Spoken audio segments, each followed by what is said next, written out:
Boa noite. Estamos aqui para mais um episódio, dessa vez com um convidado, mas antes eu vou cumprimentar os nossos colegas do Brasil. Guilherme, Rosa, Alice. Fala, Gui, beleza? Fala, pessoal. Alice, tudo bem? Oi, pessoal, tudo bem? Oi, Rosa. Olá, olá, bom dia. E o nosso convidado de hoje fala lá diretamente da Holanda. Eu só não vou arriscar qual é a cidade, Gabriel, você fala para gente. E vai contar um pouquinho aí para gente as experiências que ele tem vivido. Eu tive uma conversa com o Gabriel há uns 2 meses atrás, Gabriel, mais ou menos. Isso, mais ou menos uns E ele 2 me, meses. con ele me contou umas histórias muito interessantes de experiência que ele teve com o pessoal da China, da Europa. Acho que ele vai poder dividir algumas histórias legais com a gente aí. Bem-vindo, Gabriel. Fica à vontade, tá? Puxa uma cadeira e aqui é tudo informal, tá bom? Beleza, muito obrigado. Fico muito agradecido aí com o convite. Achei muito interessante. Eu posso compartilhar com vocês aí algumas histórias, algumas ideias e saber de vocês o que vocês acham também. Então, Beleza. Conta um pouquinho o que você faz, Gabriel, e por que você teve essa experiência internacional, aí, especialmente aquele lance que você fez globalmente. Acho que vale a pena para introduzir o tópico aí. Claro. Eu sou farmacêutico industrial, eu sou de Belo Horizonte, me formei na UFMG e eu comecei a minha carreira em uma indústria farmacêutica em Campinas, onde eu trabalhei por quase 8 anos. Foi lá que eu conheci o Luciano, foi muito rápido, né? Acho que ele nem se lembrava, mas eu lembro dele implementando algumas ferramentas de Lean, e eu achei muito interessante. Trabalhei na indústria farmacêutica durante aproximadamente 8 anos, e em um momento eu queria ter uma experiência internacional. Então eu recebi um convite para trabalhar em uma empresa holandesa. Ela tem uma planta de produção de premixes para a indústria alimentícia, para a indústria farmacêutica. Esses são os maiores clientes. E aí eu mudei para essa empresa em Campinas, né? E que eu tive esse convite para uma vaga. Eu achei muito interessante porque eu queria ter essa experiência internacional. Dito e feito, eu fiquei nessa planta durante uns 2 anos. Depois desses 2 anos, eu apliquei para uma vaga na Holanda, no corporativo, no headquarter. Eu passei para essa vaga e decidi mudar para a Holanda junto com minha esposa. Isso aconteceu há 5 anos atrás. Então, eu acho que foi uma decisão bem tomada de mudar de empresa. Eu estava indo bem na indústria farmacêutica, mas eu gostaria de trabalhar fora. E essa empresa pôde abrir as portas para eu fazer essa mudança. Desde então, eu tô morando na Holanda. Trabalhei no corporativo, que foi essa experiência global que eu tive que eu pude ter, né? E eu venho trabalhando com excelência operacional nos últimos 5 anos. Agora, em setembro, eu comecei numa nova posição, eu estou de volta no business, mas eu continuo trabalhando com excelência operacional, mas mais dedicado para uma parte do nosso business, que de nutrição animal. E eu estou responsável principalmente por Europa, onde nós temos aproximadamente 20 sites. Então, nesses 5 anos, realmente, eu pude ter esse contato com diferentes culturas, e eu acho isso muito bacana, porque a gente aprende muito, né? E a gente vê o quão o brasileiro é versátil e pode se adaptar em diferentes ambientes. Então, eu acho que isso é bem legal e é muito reconhecido e muito respeitado pelos colegas. Eu acho que tem uma história interessante que eu gostaria de compartilhar, que foi logo que eu cheguei na Holanda, sobre reuniões. Primeiro choque cultural, vamos lá. Primeiro choque cultural. Primeira reunião do departamento, eu vim da planta, né? Trabalhava na planta em Campinas, completamente envolvido com o operacional.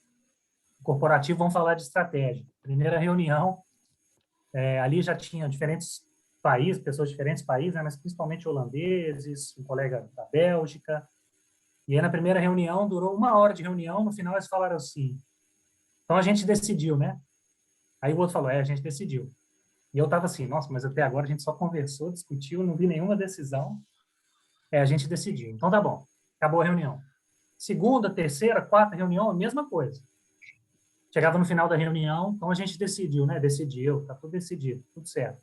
Chegou um dia que eu falei, eu vou ter que perguntar, né? Agora já passaram algumas reuniões, já estou me sentindo em casa, eu vou perguntar.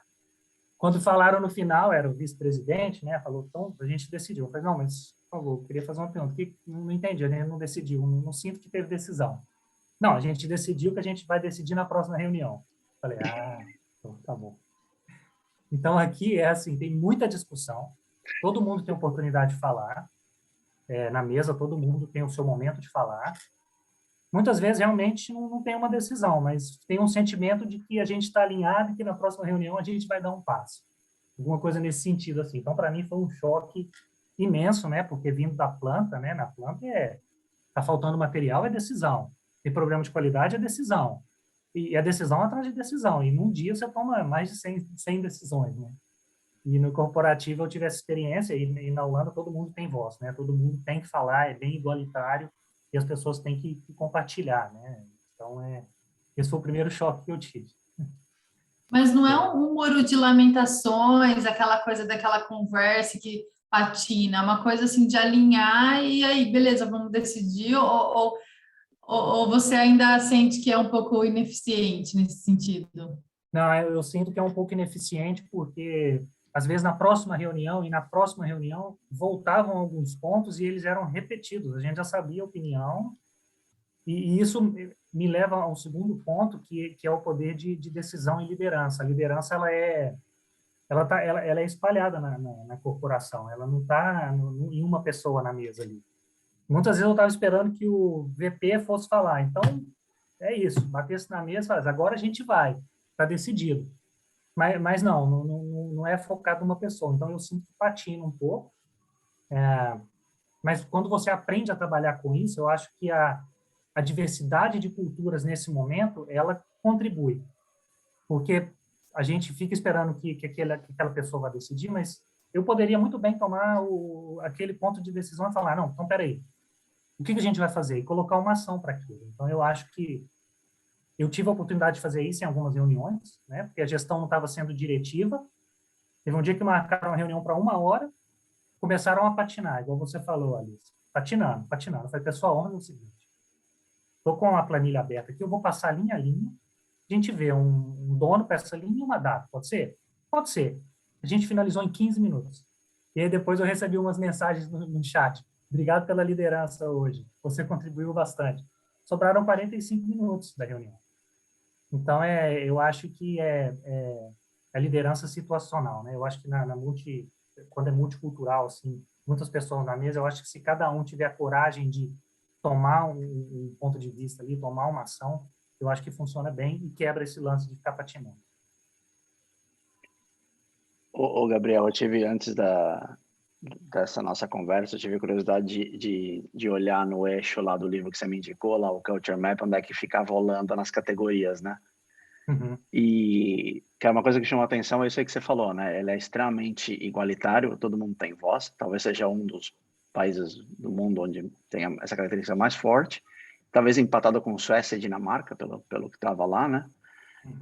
Mas, por outro lado, é um dos mais fortes também em confrontos, né? Em conflitos.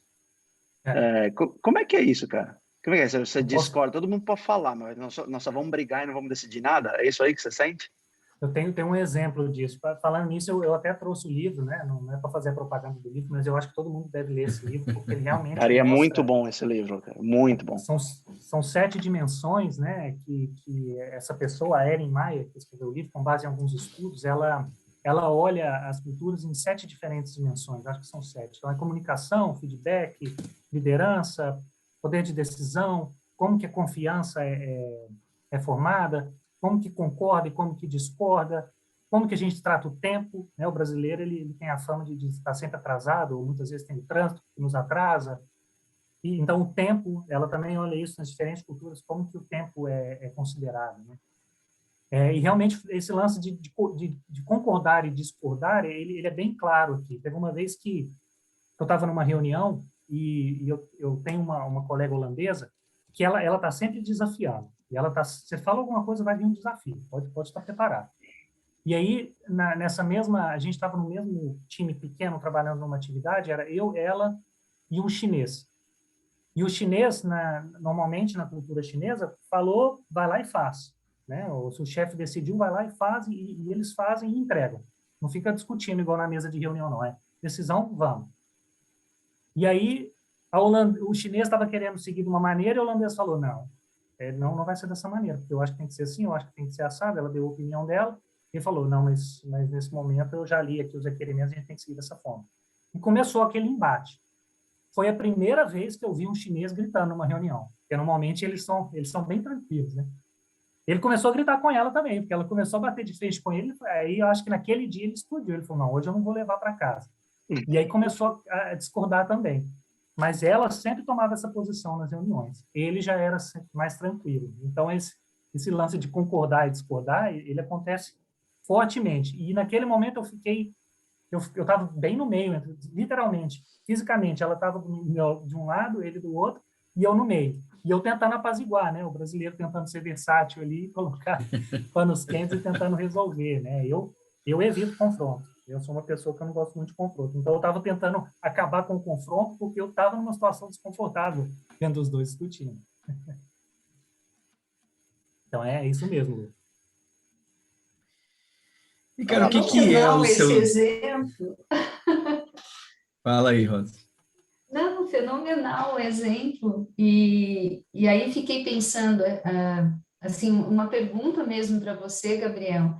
A organização, ela adota os processos Lean na sua essência aí, e esse processo de discussão é uma coisa em que você avalia que é mais cultural ou que a própria base da filosofia Lean estimula essa maneira de se relacionar dentro de equipes. Como que é a tua percepção em relação a isso? Eu vejo que é um pouco das duas coisas. Como a empresa é holandesa, ela já traz isso na cultura dela. Mas ao longo dos anos, houve muitas aquisições e a empresa acabou virando uma coxa de retalho, né? Vamos dizer assim, de uma maneira positiva, em que diferentes culturas começam a convergir e um dos nossos business grandes ele está localizado na Suíça, que já leva de maneira um pouco diferente a cultura, que eu posso até contar algumas histórias também relacionadas a isso. Então, tem a parte que é por ser holandesa, eu acredito que ainda existe uma forte raiz relacionada a isso, mas dentro da cultura Lean, que a gente tem um programa de melhoria contínua global, em que a gente realmente conseguiu criar uma linguagem e uma maneira de trabalho. Então, eu acho que são as duas coisas. Então, o desafio, ele é bem-vindo. Então, isso é uma coisa que está na cultura da empresa mesmo. E uma outra coisa importante, que eu linko também a melhoria contínua, que dentro das nossas práticas de RH, a gente tem um compasso cultural. E um dos valores do compasso cultural é coragem. Então, as pessoas devem ter coragem de se manifestar e trazer as suas opiniões. Então, se você trouxer com coragem e você for retaliado, isso não é bem visto. Então, a sua ideia ela vai ser ouvida, a maioria das vezes, né? Então, a coragem, ela é um valor. Então, trazer, criar o confronto, o desafiar, ela faz parte do compasso cultural. Então, eu acho que são as duas coisas. Mas, com base na cultura holandesa, eu posso dar um exemplo das reuniões também, que eu já vi acontecer, que muitas vezes a gente está sentado na mesa, o VP fala alguma coisa, o vice-presidente fala alguma coisa. Um colega do meu nível gerencial não concorda, ele fala, o que você está falando é completamente louco, você não sabe o que você está falando. Diretamente, dessa maneira, fala assim, não concordo com o que você está falando, você não tem os dados suficientes para comprovar o que você está falando, e não está certo o que você está falando. Então, isso acontece e eu fiquei muito chocado quando eu vi isso a primeira vez. Eu falei, esse cara tá louco. Ele tá Vai falando ser demitido. Tá falando Você isso vai com o ser chefe mandado dele, embora. amanhã ele não vai estar aqui. Não, no final o cara falou, obrigado pelo que você falou e os dados que você está trazendo realmente comprovam que o que eu estava falando não estava certo. Gente, acho que eu nunca vi coragem como um valor de uma empresa. Eu estou impressionada. É comum isso? Vocês já viram os meninos da indústria aqui? Não. Foco no cliente tem em todas, mas coragem Só nunca você vi. trabalhar em plataforma de petróleo, talvez. Tem que ser corajoso, né?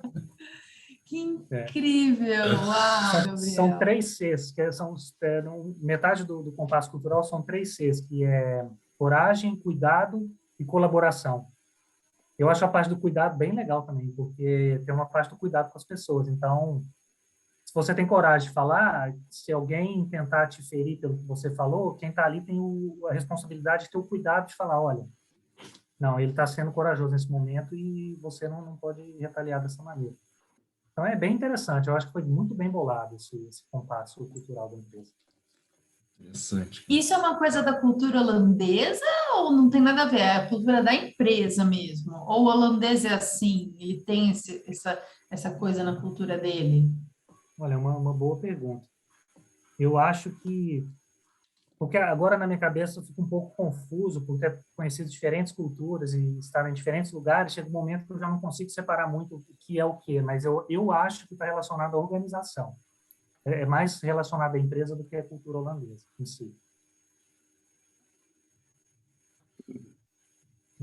Mas é bem interessante mesmo. Você estava falando desse negócio aí da comunicação direta, que é igualzinho, né? Se não for até pior. Eu lembro que uma das primeiras conversas que eu tive com a pessoa, quando eu comecei a trabalhar aqui, o cara virou para mim e falou, olha, você nunca vai me ofender em falar na minha cara as coisas que você discorda de mim, tá bom? Então, o que você tiver que me falar, você me fala, porque eu vou ficar chateado se eu descobrir que você está falando por trás de mim. Falei, tá bom, cara, mas a gente não faz muito isso no Brasil, não. A gente tem um pouco de dificuldade de falar, de dar feedback direto, assim. Então, eu imagino que você deva ter sofrido um pouco com relação a isso. 5 anos agora você deve estar holandês já, né? Mas no começo você deve ter pastado. Tipo, dói, né, o feedback, né? Dói, né, Gabriel? Ele é mais difícil de receber. Eu acho que o brasileiro é mais difícil receber o feedback. Hoje eu acho bem tranquilo e muito tranquilo para dar feedback também. Não tem problema em sentar com alguém e falar, olha, isso não está legal, ou não era isso que eu esperava ouvir. As pessoas recebem bem. Eu acho que receber feedback aqui é uma coisa natural, bem natural. O brasileiro tem Você uma tendência aprende... de justificar, né? Ah, não, aconteceu isso, fiz isso por causa disso, né? Ele não recebe, ele monta uma armadura ali, né? E aquilo bate e volta, né? E isso é muito prejudicial, porque você impede, você tira a oportunidade de se melhorar mesmo, né? De mudar, de melhorar. Então, você sempre tem uma justificativa para isso, né? Exatamente. Desculpa, Guilherme. Imagina. Você aprendeu holandês, Gabriel? A língua é uma outra coisa que foi para mim bem impactante no início, né? Se você olhar, a Holanda é o país que tem a melhor proficiência na língua inglesa como língua não nativa, a Holanda. E ela está próxima aos países nórdicos que também têm o inglês muito forte como segunda língua. Então, eu cheguei aqui trabalhando no corporativo, como eu tinha um cargo global, eu falava inglês, todo mundo fala inglês, super tranquilo. Comecei a aprender o holandês, hoje eu tenho um holandês básico, eu consigo ler bastante coisa, se for uma conversa simples que eu escutar, eu consigo entender. Falar, eu tenho as frases prontas, só para chegar numa reunião e cumprimentar em holandês, só para quebrar o gelo, eu tenho algumas frases, mas é uma língua muito difícil de aprender. E o holandês, quando eu vou no mercado, por exemplo, e eu tento usar o holandês, eles já veem que esse cara não sabe falar holandês, eles já viram para o inglês. Então, eu não tenho muita chance de praticar. Mas eles são muito abertos. Se eu disser, eu quero praticar, eles vão ficar conversando comigo só em holandês. Então, isso pode funcionar. Mas até hoje eu não tive um trigger que falou, agora você precisa aprender. Por eu viver numa cidade que é uma cidade que tem uma universidade muito grande, tem muita gente nova, então todo mundo fala inglês. Até hoje eu não tive aquela necessidade, mas se eu quiser trabalhar numa planta, por exemplo, na Holanda, se eu for trabalhar numa fábrica, aí eu preciso aprender, porque senão eu preciso falar mesmo, senão não funciona. Então aprendi eu perguntei pouco, porque eu conheço acho que 3 pessoas, cara, que moraram na Suécia. E é a mesma situação, todo mundo fala inglês, né?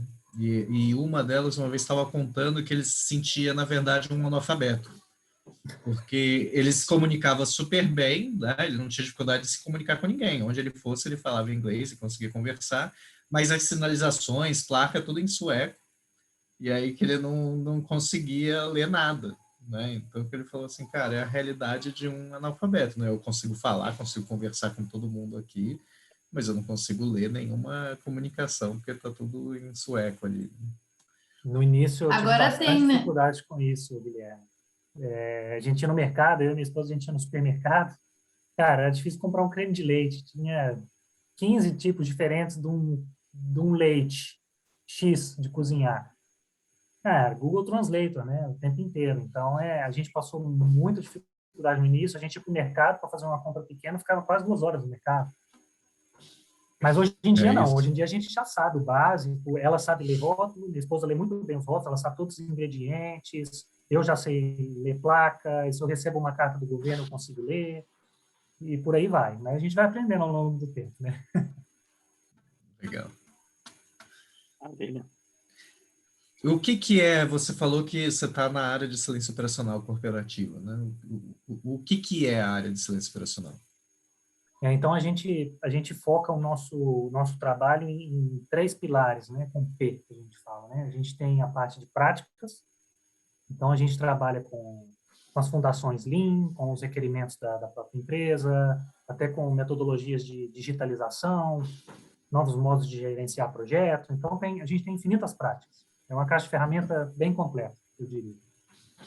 Junto com o fator humano, que é o outro P, né? Pessoas, junto com o fator humano, desenvolvendo as habilidades nos próprios times, desenvolvendo feedback, liderança, gestão de tarefas. Então, a gente acredita que se a gente construir uma força de trabalho bem capacitada, junto com as práticas que a gente tem, automaticamente a performance, que é o terceiro P, ela vem.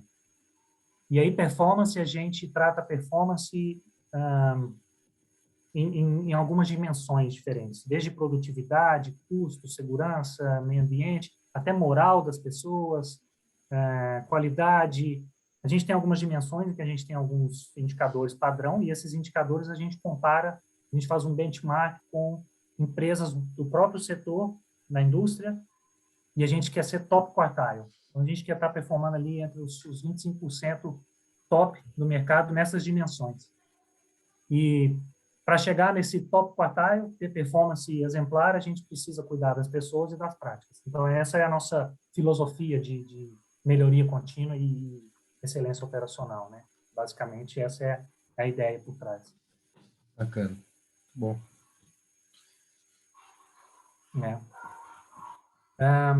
Mais uma história? Deixa eu ver aqui uma história. Ih, Mais uma não história. tinha uma história da Suíça que você falou que ia Tem uma história contar? da Suíça. Vou contar a história da Suíça. Na Suíça, no modelo de confiança, segundo as 7 dimensões do mapa cultural, a confiança ela é criada com base na tarefa. Então, tipo assim, eles olham muito tecnicamente, eles olham onde você estudou, quem você é, de onde você vem, suas experiências, muito tecnicamente. Existe uma avaliação e aí você cria o processo de confiança, né? Então, teve uma semana que eu fui participar, eu fui liderar um evento de Kaizen numa das nossas plantas na Suíça. Lá eles falam alemão, como eu não falo alemão, eu tinha uma facilitadora do site de melhoria contínua que estava comigo o tempo inteiro, e era responsabilidade, ela era accountability, era dela. E aí a gente foi para a planta, trouxemos alguns operadores para a sala, fomos falar das práticas, desenvolvimento deles, e passamos uma semana juntos, ali dentro daquela fábrica, junto com os operadores, às vezes o gestor vinha também. Aí no dia do reporte, era na sexta-feira, eu falei, deixa que eu apresento o início, depois a gente chama o operador para apresentar, porque ele é a estrela da semana, né? A gente dá ele vai para o palco, né? Ele apresenta a parte dele. Se o gestor quiser falar alguma coisa também, que para mim era mais importante o operador falar do que o gestor, mas ele pode ter o tempo dele também, beleza. Fizemos, preparamos, apresentamos. Chegou no final, eu comecei a aplaudir, comemorar, nossa, a semana foi sensacional, e todo mundo meio aplaudindo, meio sem graça, olhando um para o outro, assim, o que esse cara tá fazendo? O que esse brasileiro festeiro aí? E aí eu fiquei meio O desconfortável. cara já tá achando que é carnaval, né? Exatamente. Como eu já estou acostumado a ir para diferentes países, para mim, normal, eu sempre faço isso, eu não penso muito, eu sempre trago a minha energia, né? Eu sou eu mesmo. Mas aquele dia ali eu fui eu mesmo, todo mundo ficou meio sem graça, aplaudindo, assim, meio, tá bom, acabou, vamos para a próxima reunião. E finalizaram muito rápido, eles não queriam celebrar, então não tem muito esse espírito de celebrar, porque realmente o foco é na tarefa. Se a gente está entregando, está todo mundo feliz, aquela celebração não é necessária, a gente já está feliz por si só. Então, é bem chocante, assim. Se você não está preparado para isso, você toma um susto. Nossa, eu e a Rosa, então, lá a gente ia sofrer, né, Rosa? Porque tudo que vai, você já quer celebrar. É engraçado isso, né? verdade. Porque a gente tem coisas que circulam pelo corporativo que a gente não leva em conta que é cultural, né? E essa é uma dessas, né? Celebre seus resultados. Toda semana tem alguma coisa dessa. Você roda o LinkedIn, toda semana tem um post sobre celebre seus resultados. Ninguém leva em consideração que isso é cultural, né? Que O pode modo de ser celebrar é indiferente diferente. ou pode até desestimular em outros lugares. Cara, Exatamente. curioso que vocês dois comentaram isso, porque eu tô pensando agora numa experiência que eu tive aqui com relação a 5S, bem parecida com isso aí, Gabriel. E aí eu fiz um planejamento primeiro com a pessoa que ia fazer tipo um dia D da vida, né? E, de novo, nós estamos falando de Austrália. Aí eu falei, pô, vê se no final você junta todo mundo, fazer uma pequena celebração, sei lá, pede bem brasileiro, né? Pede umas comidas, algumas coisas. Um pão de O cara, queijo. Um o kit cara de virou, festa. aí a pessoa olhou para mim e falou, não, por quê? Nem entendeu, né? É Eu cultural falei, mesmo. não tem esse negócio de celebração, não. Vamos, a gente já termina o dia e acabou o dia. E acabou. Exato, Falei, exato, tá bom. exato. E aí, isso me Engraçado isso. lembra, Luciano, eu também fui para a África fazer uma mesma semana de Kaizen, né? E aí foi uma experiência completamente diferente. Mas antes de eu contar essa da África, na Suíça também,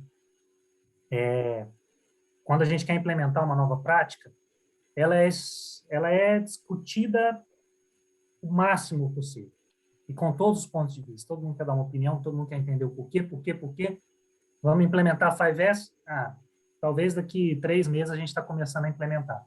Mas quando começa, voa também. Mas o tempo de decisão até começar, ele pode ser um pouco longo.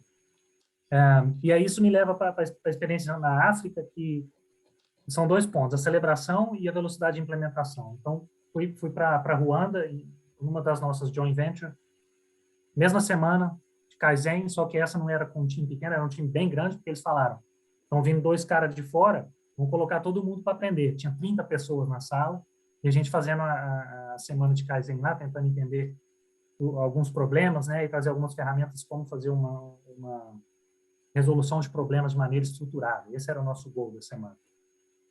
E aí, eu estava numa reunião diária, eles estavam apresentando os resultados da produção de ontem.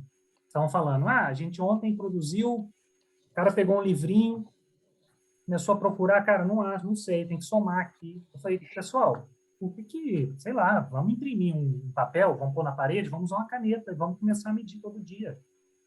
Não precisa ser nada complexo, vamos só pôr o papel na parede e começar a medir. Eu tenho um template para isso, inclusive. Amanhã eu posso trazer. Aí os caras falaram assim, não, a ideia é ótima. Por que amanhã? Você tem o template, a gente tem impressora, por que você quer trazer só amanhã?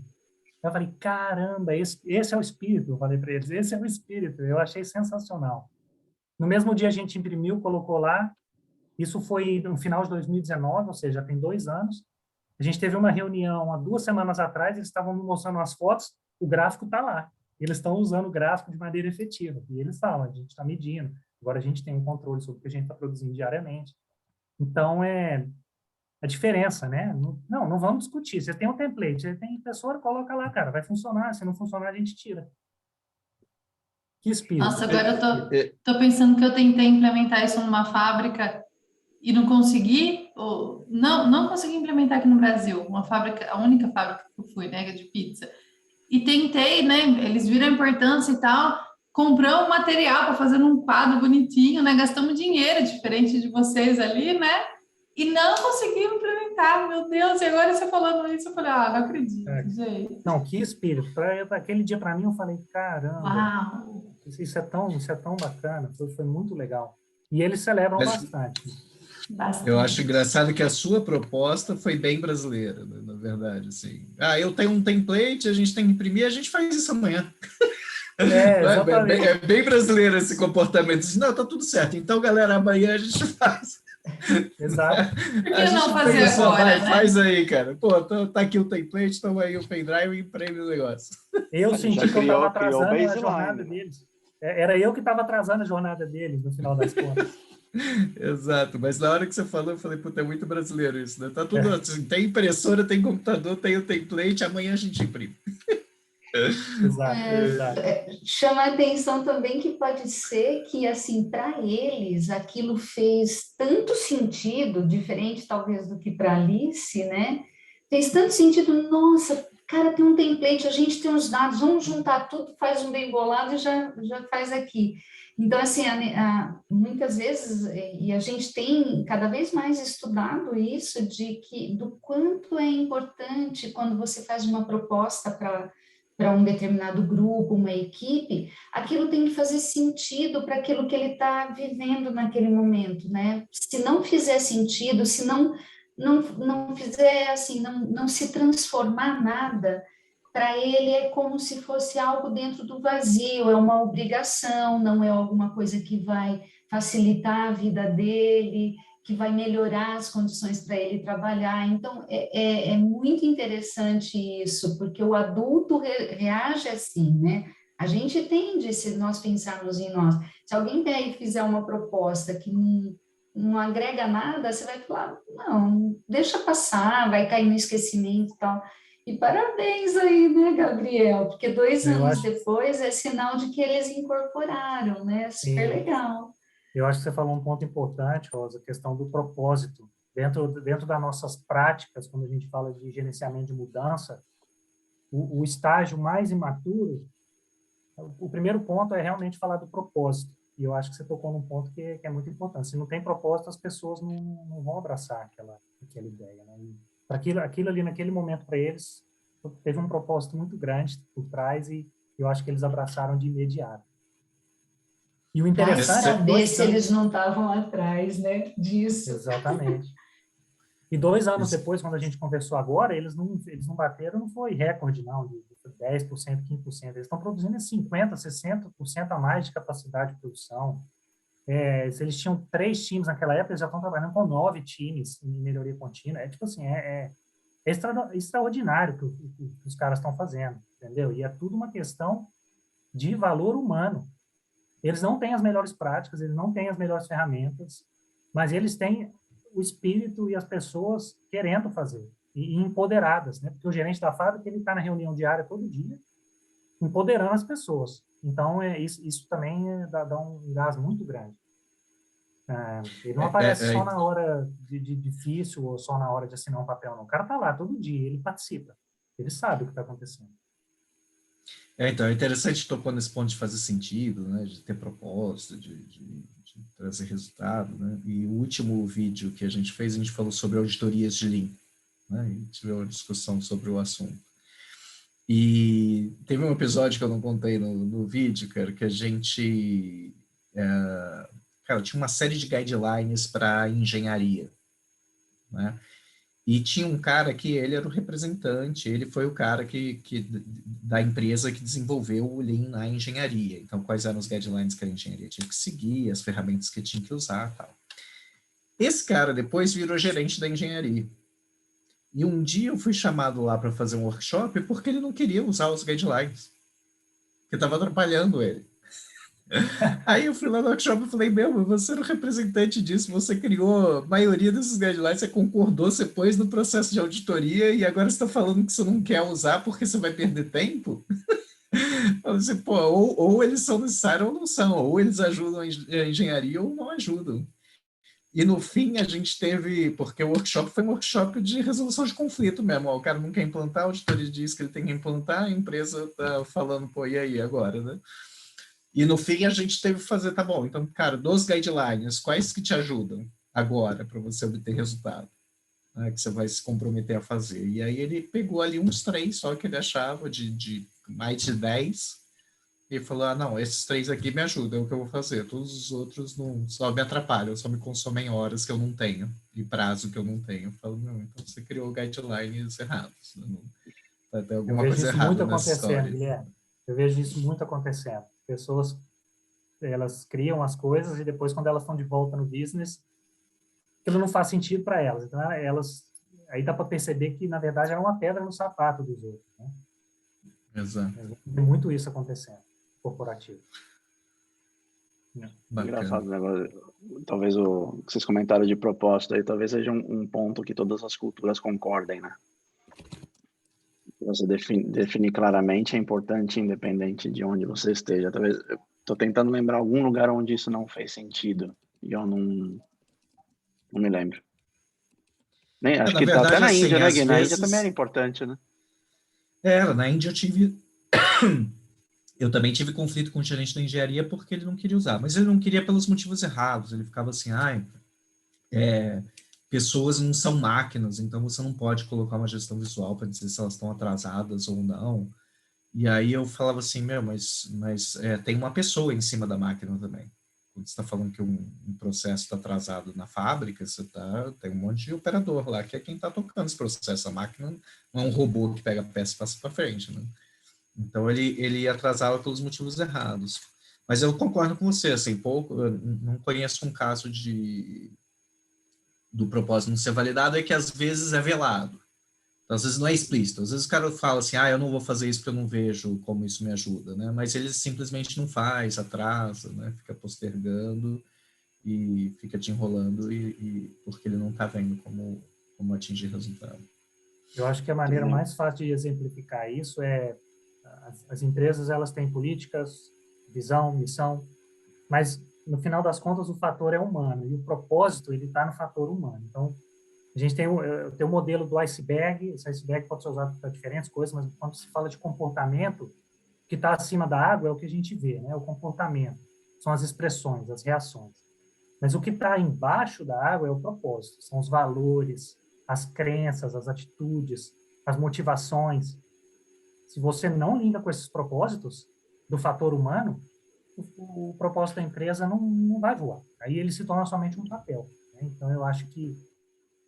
E eu sou muito sensitivo para essa questão do que está na parte de baixo do iceberg. Então, eu acho que isso me ajuda a navegar nas culturas, nas diferentes culturas, porque eu não olho só o comportamento, só como o gestor me olha e faz uma cara. Às vezes aquela cara ali é a cara dele, né? Deixa eu conversar com ele e tentar entender o que está motivando ele, né? Quais são as dores dele naquele momento ali, e a partir dali eu tento criar alguma coisa.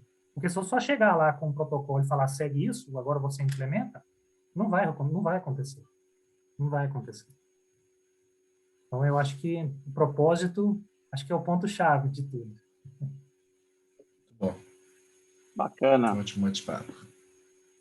Vou deixar para você, Gui, fazer aquela sua tradicional chamada dos botões. Então, vamos lá. Clique em todos os botões em volta desse vídeo, tem aí seguir, subscrever, curtir, compartilhar, menos dislike, que eu sei que você gostou. Coloca aí nos comentários sua experiência internacional, de propósito, de cultura, e conta um pouquinho pra gente aí o que você achou do vídeo. E obrigada aí, Maravilha. Gabriel, por compartilhar também sua experiência conosco. E esteja sempre bem-vindo aqui no nosso Lean Hub. É um prazer. Valeu, Gabriel. A gente se vê na próxima. Eu Valeu. vou parar a Até gravação mais. aqui, você não precisa sair Tchau, não, tá, pessoal. Gabriel? Só vou parar a gravação. Falou. Valeu, pessoal.